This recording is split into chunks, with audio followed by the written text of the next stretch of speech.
America दौऱ्यामध्ये वादग्रस्त वक्तव्य करणाऱ्या राहुल गांधींवर भाजपचे नेते कालपासून तुटून पडले असतानाच आता केंद्रीय गृहमंत्री अमित शहा यांनी थेट राहुल गांधींवर हल्लाबोल केलाय।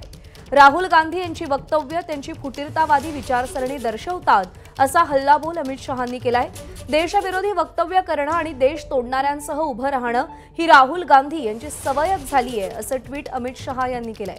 राहुल गांधींनी काँग्रेसचा आरक्षण विरोधी चेहराही उघड केल्याचं अमित शहा म्हणाले।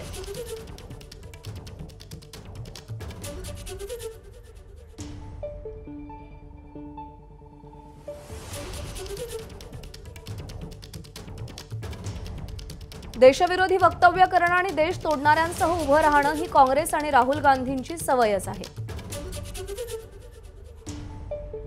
जम्मू काश्मीरमध्ये जेकेएनसीच्या देशविरोधी आरक्षण विरोधी अजेंड्याचं समर्थन करणं असो की परदेशात भारत विरोधी वक्तव्य असोत, राहुल गांधींनी नेहमीच देशाची सुरक्षा आणि भावना दुखावली। भाषा, प्रदेश, धर्म यांचा भेद निर्माण करण्याची वक्तव्य फुटीरतावादी विचारसरणी दाखवतात। आरक्षणाविरोधात वक्तव्य करून राहुल गांधींनी काँग्रेसचा आरक्षण विरोधी चेहराही उघड केला। त्यांचे मनातले विचार कोणत्या ना कोणत्या माध्यमातून बाहेर येत आहेत। भाजप आहे तोवर आरक्षणाला कोणीही धक्का लावू शकत नाही हे मी राहुल गांधींना सांगू इच्छितो आणि देशाच्या एकतेशी कोणी छेडछाडही करू शकणार नाही।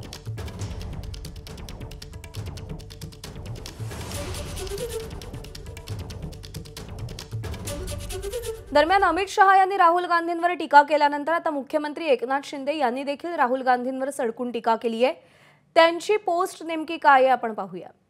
मुख्यमंत्री एकनाथ शिंदे असं म्हणतात, विदेशात जाऊन सातत्याने भारताची इथल्या नागरिकांची बदनामी करण्याचा उद्योग विरोधी पक्षनेते लोकप्रतिनिधी राहुल गांधी करतात।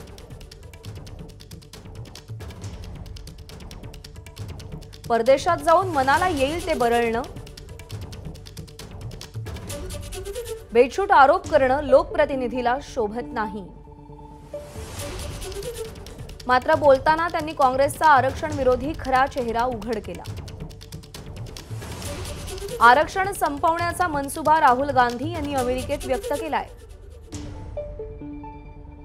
शिवसेना आणि महायुतीतील सहकारी पक्ष आम्ही आरक्षणाच्या बाजूने आहोत आणि आरक्षण संपवू देणार नाही याची ग्वाही या निमित्तानं पुन्हा देतोय। आरक्षणाला धक्का लावण्याचा कोणताही प्रयत्न आम्ही हाणून पाडू।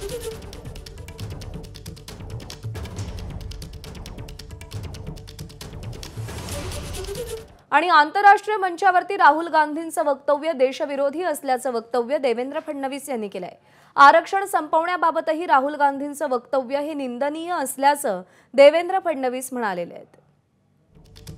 देवेंद्र फडणवीसांचं ट्विट असं आहे की आंतरराष्ट्रीय मंचावर राहुल गांधींनी नेहमीच देशविरोधी वक्तव्य केली, राष्ट्रहितासाठी हे घातक आहे। आरक्षण संपवण्याबाबतही त्यांनी नुकतंच केलेलं वक्तव्य निंदनीय आहे। लोकसभा निवडणुकीत राहुल गांधी आणि काँग्रेसनं आरक्षणावरून खोटं नरेटिव्ह पसरवलं, मात्र आता त्यांचा खरा चेहरा जगासमोर आलाय। संविधान निर्माते भारतरत्न डॉक्टर बाबासाहेब आंबेडकर यांनी दिलेलं आरक्षण कोणीही संपवू शकत नाही। राहुल गांधी यांनी कितीही प्रयत्न करावे, प्रत्येक घटकाला अधिकारापासून कोणीही वंचित ठेवू शकत नाही। एबीपी माझा, उघडा डोळे बघा नीट।